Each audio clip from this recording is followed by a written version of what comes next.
How you doing, Kyle? I'm well. How are you? Good, good. The new record is one of the best. It's infectious, I guess is the word. I almost said infective, and that would have been the wrong thing. Well, thank you very much. I appreciate the kind words. Yeah. I do want to start out on that title because I'm sure it means something else, but I thought it's almost ironic is not really the right term either, but Quiet and Peace sounds like the furthest thing in the world right now. I think it's more aspirational than it actually comes from a line in one of the songs, In the Ice, where I don't know, it's In the Ice. The lyric of it is kind of this middle-aged perspective of somebody dealing with a little bit of depression that, nothing too serious, but makes you feel like you're in the ice, makes you feel debilitated maybe for a moment or two or a day or whatever. But just needing quiet and peace at the moment. I have kind of a tongue-in-cheek line in there where right before it says, Carolina in my mind over eruption every time. So it's like James Taylor versus is what I need versus Van Halen right now. So I need some quiet and peace. I think we all aspire to that right now. And you said the word middle age in there, and I do get a sense from a few of these songs that there is something about looking back, which tends to happen. And I'll even use it in the context of what we were just talking about too, because it just seems like a good time to be looking back, if nothing else for escapism, from what's happening out there. But I didn't know if that had any influence on it, just because of our worldly issues. Yeah, I think the band in general, but certainly speaking for myself, I've been someone for whom nostalgia plays a huge role. Even if I wasn't an artist expressing myself, I'm just drawn to this sort of nostalgia and sentimentality, and it's a tough sort of area to work in without being mawkish or over sentimental, or just falling prey to nostalgia and just like not being able to move on. I mean, I think the melancholy and the awareness of passing of time, as it relates to melancholy, has always been present in our music. But I find that certainly as I get older, and my kids are now, I have one that just started college and one who's in middle school, and with whatever iPhones or whatever technology you have, like these photos of them as in various stages of their lives it's always present. It's always in your face. So I just feel like that juxtaposition is that much more dramatic as sort of manifested through raising kids. But I mean, and I know every artist, as you get later in your career, that does become a thing. Writing about aging and getting older seems to always kind of be a part of it because you couldn't have written about that before. It's I don't, Neil Young wrote Old Man, but it was from a very different perspective.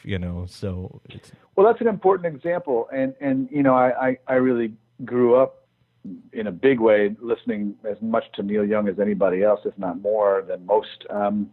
I mean, I was just Chris and I just did this thing in New York, and I was just singing some of our older songs, and there's some lines that are not intended to be funny, but singing them now there's a bit of humor to them. Like, I waited for an answer, but I waited for 25 years is this line that's from our song I'm Allowed, and it's like 25 years just sounded so long to me when I was 25 years old, but it's like, 25 years now has gone by in a blip since Let Me Come Over. I mean, Christ, it's, what I'm saying? It's like, I think I've always been hyper aware of that. And like I say, probably vulnerable to melancholy and nostalgia. Yeah. I mean, you've got a line here now. That dead sparrow, there was a time when it flew. And I thought, that's a throat clearer right there, that's I'm glad you picked that one out. Yeah. That's lonely, fast, and deep. Yeah, right. Well, and there it says everything in the in the title as well. Yeah, it's funny. I think if somebody's listening to this interview and they haven't heard the song, it's like some of the more melancholy songs, and that one with kind of that big heavy title is actually the emphasis on the music is on the fast. Mm-hmm. It's certainly not deeply lonely to listen to it, but if you dig into the lyrics, they're certainly there. And musically, I mean, I don't want to keep hitting back on the past, but I feel like this one does have a lot of classic Buffalo Tom sound to it than the last couple records have. And I don't know if that's just a natural thing, but those chug of the guitars and they're turned up. I mean, that's the first thing when I first heard the lead single, "All Be Gone." The melody was great, but those guitars, man, there's something just so warm about those. We kind of just feel our way into it. I mean, like not so much the last couple of records, but like when we were nearing the end of the '90s and before we took our sort of long break, our first long break from recording, when we were getting to that last record in the '90s called Smitten, we really felt the need to push. In fact, each record from like Let Me Come Over back and forth all the way to the end of the '90s were reactions to the previous one, so that we loved what we did with Let Me Come Over, and we wanted to kind of take that to more of a produced kind of end. And so we really liked what the Robb Brothers had done with the Lemonheads on It's a Shame About Ray. So we went out there for Big Red Letter Day. And that took like, for us, a huge amount of time, which was like 8 weeks of recording in LA and really spending a lot of time with those guys learning how to really learn how to record in a classic LA way, which was great. And to me, to this day, that record sounds, if not our best, one of our best. Oh, yeah. But in reaction to that, we went with John Aniello and wanted to record like Neil Young does, and which is primarily live, where you even hear the vocals kind of going off mic, or you hear the rattle of the snare with the amp in the room. And so we did that with John Aniello on Sleepy Eyed, and then, well, that was too much that way, or at least we wanted to kind of switch it up again and kind of go back towards a little bit more production. At that time I was listening to like, OK Computer and stuff. So that's about we were pretty conscious of that stuff back then. Like, really wanted to grow and move and keep changing things up a little bit. But this one, I can't really speak for the last couple so much, but this one we were just feeling where the songs were going, and they were very much guitar songs. So the first song we started working on was actually Lonely, Fast, and Deep about 2 years ago or so. And to us, that just was like, oh yeah, this is almost like a cliche Buffalo Tom song. It's like if I was going to make up a Buffalo Tom copy band, this is what it would sound like, But a lot of the songs, I should say, kind of fell into these sort of different BT, slots. Mm-hmm. But then there's some that are quite different, I think. Yeah, quite a bit. But there are those, like, All Be Gone. All Be Gone came almost one of the last songs in the writing sessions. So, but and then I had mentioned John Aniello. We actually brought them to him to mix after working with Dave Minahan on the recording. And we hadn't worked with John since Sleepy Eyed in '97, so it had been literally 20 years. And I think he just knew what we were, he could see what we recorded, obviously, and say, well, this is where it's going to go. And so maybe that had a bit to do with bringing back the actual classic sound of us. Well, as I look, especially at the last year being your 30th anniversary, and is it this year, the Big Red Letter Day that you just mentioned, 25th anniversary? I mean, every year now is an anniversary when you've been a band this long or something, but I sort of get curious if that plays a part of that, like when you're having to concentrate more so on an older album than you usually would, if that older album and whatever was going on starts to seep into what you're naturally writing now. Oh, that's a great question. I hadn't thought about that. I mean, I don't think, like when we worked on Let Me Come Over, promoting Let Me Come Over, we were pretty much done, or we were almost completely done, if not completely done with the new stuff. But that would be that's an interesting, I mean, if we had been working on Let Me Come Over while, the promotion thereof and working on the new one, then it almost certainly would have probably informed the writing and stuff. But no, I mean, most of the writing for this was done, 2-3 years at least back. And we're pretty slow to rehearse and stuff to finally get into the studio nowadays with our different schedules. But no, I mean, it's interesting. A lot of people are reacting. We really are truly surprised sometimes with people's reactions. And I'm not saying that I'm surprised that people kind of hear some familiar strains here, but it's more like, wow, this is really kind of a return to form for you guys. Whereas I didn't realize that we had switched up that much over the last couple of records. It's more like, wow, I was surprised to hear that people thought we did some different things in the last ones, I guess. And not to overlook it, because as you mentioned, there are some great different moments on here throughout. But I think when you're a fan, when you're a fan of any band, you sort of when those pop up. I mean, if Radiohead, as you mentioned, comes out with a guitar song on this next record, there's a lot of us who enjoyed the last few Radiohead records, but we're gonna go, oh, that's nice.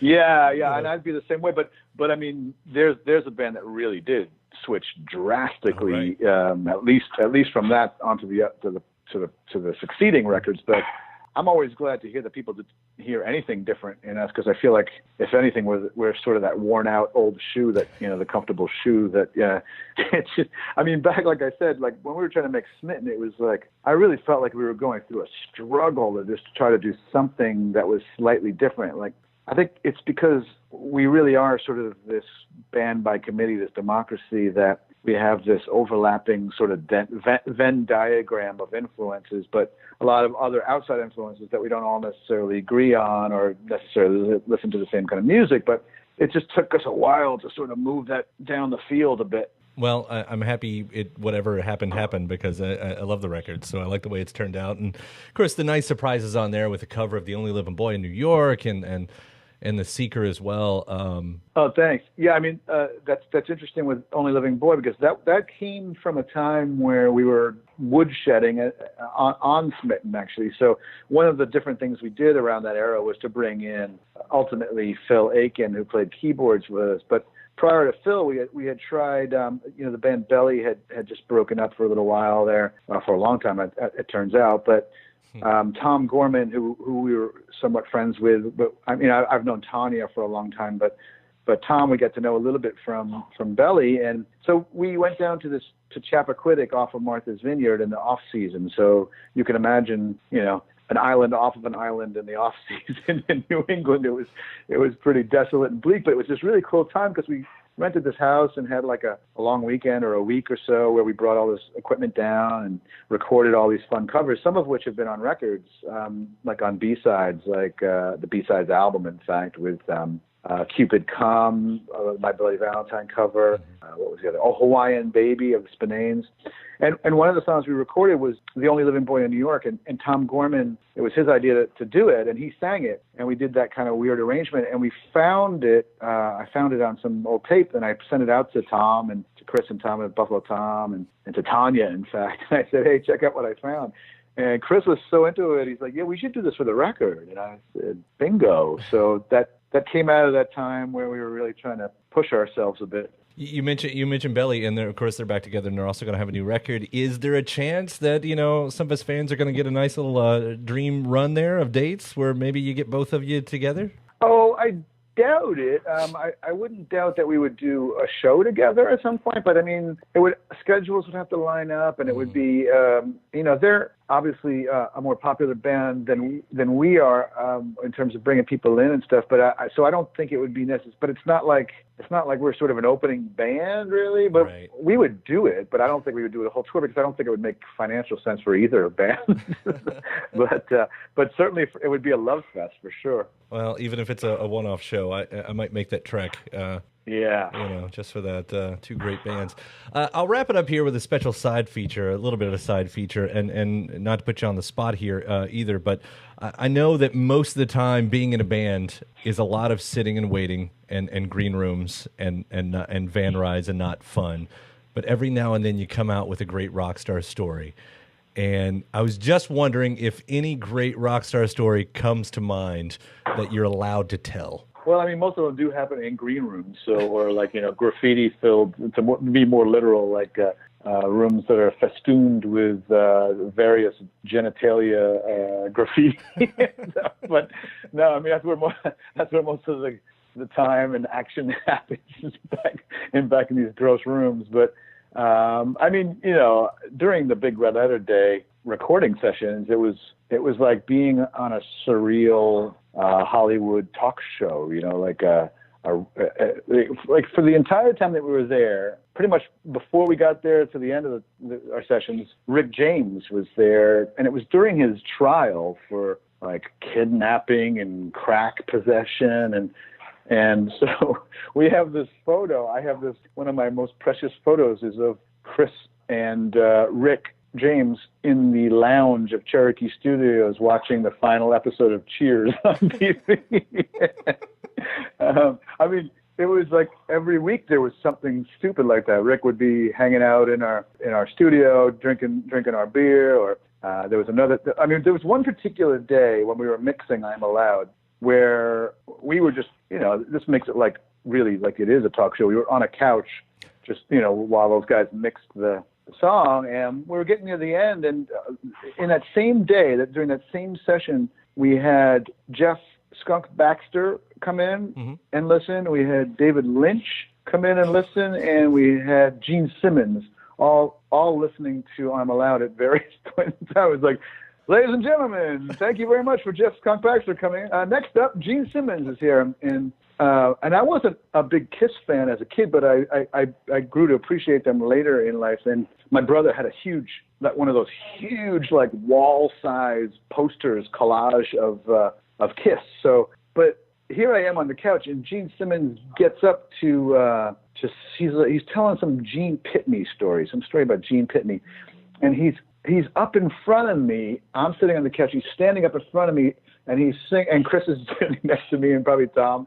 And Gene Simmons is singing Gene Pitney a cappella. He's singing "A Town Without Pity" to us, and I'm having this out of body experience. Going, this is the guy from Kiss with the big claw shoes and the long tongue and the blood. And that was on my wall as a kid, and here he is singing Gene Pitney. It was crazy. I always had this. I used to say this to some of my friends that if the devil was real and Satan was sitting around in his lounge, I don't think he'd be listening to metal. I always thought he'd be listening to "Town Without Pity." Like that was the song I imagined the devil listening to. Wow, interesting choice. A little bit more. So it sort of makes sense with, I'm not building up Gene Simmons right there. God knows his ego doesn't need that. But no, it was, I think, I wish I remember the story he was telling. It was all sort of blown away by the actual "And a town," him singing to us, that's the memory that obliterated whatever story he was telling me. But I think it was something about growing up maybe with Gene Pitney in New York or something. But yeah, no, we talked music for a while, as I recall. Yeah. And then David Lynch came in. Now, out of all those guys, he was the guy I was completely starstruck by and like giddy to meet. He, in a way, David Lynch was probably one of our biggest non-musical influences on Buffalo Tom, because, we had this whole normal guy reputation or whatever image back then. And, like in the UK in particular, they were really obsessed with how what class you came from and how it affected your music, and wasn't rock and roll supposed to be rebellious, but they just wanted to kind of write this angle about almost bourgeois rockers, which were, came to be more literally with like Ride and stuff, or not Ride, not Ride. Who am I thinking of? Slow the guy from Gorillaz. Oh, Damon Albarn. Blur. Yeah. Blur. Yeah. Yeah, and he kind of wrote about all that kind of stuff in a post-Ray Davies way. Anyway, but that was always our thing. It's like, well, the normal is a mask for some of the more devious and troubled aspects of America. Read Raymond Carver or Richard Ford, or more specifically, watch something like David Lynch's movies at the time, which were just these bizarre, to have him sit there and listen to our songs and be this super friendly guy, and was just obviously it's a memory. It's 25 years later, and I still remember it pretty distinctly. And he's such a big music fan too. Lynch. Yeah, in fact, that's what he was doing in the studio. Yeah, he was working on some Julie Cruz record with Angelo Baldamenti. Oh, right, yeah, man, that's cool. That's a good day. Good day, right? Yeah, it was a good day. One day, right there. Yeah. Well, dude, it was a real pleasure talking to you. Like I said, all the congrats on the new record. We really do love it around here. And if you ever end up, in the area in Louisville, do give us a shout. Very much so. Well, I appreciate it, and thanks for the time. All right, buddy. We'll talk to you later. All right, take care. Take care. Bye.